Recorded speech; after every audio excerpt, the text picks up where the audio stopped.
The rules of the movie have it so she does not speak, but it's just so impactful. And theoretically real. We don't know how far ancient humans had gone in their day-to-day experience. It's very possible something like this could have genuinely been the stakes someone dealt with.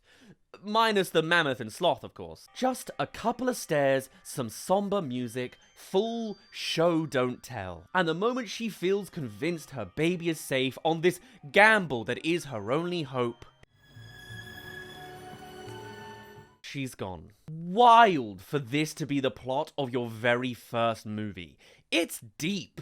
It's like a Pixar premise, almost. A scene that strikes at your heartstrings. Do we even make movies like this anymore? Especially from a newcomer's first go-around. Anyway, the scene keeps rolling, as despite Manny being completely out of cold character, he switches right back to it once it's over. Yeah, well, I'm still trying to get rid of the last thing I saved. But you can tell just from his actions that this heavily weighs on him somehow. Something about family. You could just sense it in the subtext. And as Sid tries to be the protective figure, Manny finds a way to excuse himself onto the task. You can't even take care of yourself. This I gotta see. And having the two immediately at odds at each other just makes them all the more disadvantaged and fun to watch. Add in some character techniques like Manny popping onto the side of the frame, or his snout being his mouth in a POV shot, and you've got a dynamic little scene. Time to climb a cliff.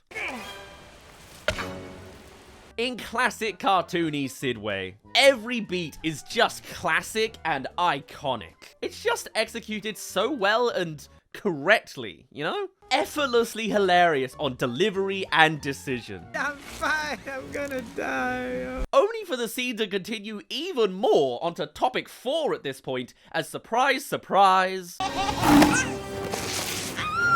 our third player enters the scene. And finally, we get to see how he acts as an individual. Name's Diego, friend. Going for the diplomatic approach first. Well, after a couple of gay jokes. Can't have one of your own, so you want to adopt.